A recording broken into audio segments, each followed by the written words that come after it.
જય સિયારામ મિત્રો, કેમ છો બધા? મજામાં ને?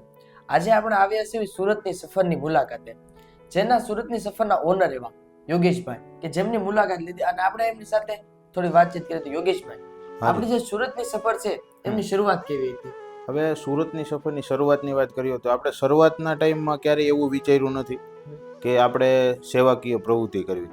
પણ સુરતની સફર આપણે જ્યારે ચેનલ સ્ટાર્ટ કરી એમનું આજે 1 વર્ષ થયું છે અને 1 વર્ષમાં આપણે પહેલું પ્રમોશન 100 રૂપિયાનું મળેલું છે. હવે 100 રૂપિયામાં અમે જહાંગીરપુરા એટલે કે યોગી ચોકથી જહાંગીરપુરા જવા માટે 500 રૂપિયાનું તો ઓછામાં ઓછું પેટ્રોલ જોઈએ. હવે એ સમયમાં આપણે 100 રૂપિયામાં પહેલું પ્રમોશન લીધું ત્યારે 100 રૂપિયા આપણા હાથમાં આવ્યા ત્યારે આપણે એવું વિચાર્યું કે ભાઈ આ પૈસા તો આપણે ક્યારેય વિચાર્યું નથી કે ભાઈ આપણી પાસે આવવાના. તો ત્યારે આપણે સેવાકીય પ્રવૃત્તિનો એક વિચાર આવ્યો કે ભાઈ આપણે અવારનવાર મારું રામદેવ એન્ટરપ્રાઇઝ કરીને પોતાનું ફોર્મ છે એમાંથી જ્યારે સમય વધતો ત્યારે આપણે ઓલરેડી સેવા કરતા જ. પણ હવે સુરતની સફર જ્યારે આપણે સ્ટાર્ટ કરી છે ત્યારે આ 100 રૂપિયા આવવાથી આપણે એક સારો એવો વિચાર આવ્યો કે ભાઈ આપણે સુરતની સફર દ્વારા એક એવી અનોખી સેવા કરીએ. એટલે પહેલાં આપણે જ્યારે મતલબ કોઈ પણ આશ્રમમાં જતા એમાં છોકરાઓ જમાડતા, ત્યારબાદ આપણે કોઈ વૃદ્ધાશ્રમમાં જઈએ અને આપણે વૃદ્ધોને જમવા માટે આપતા.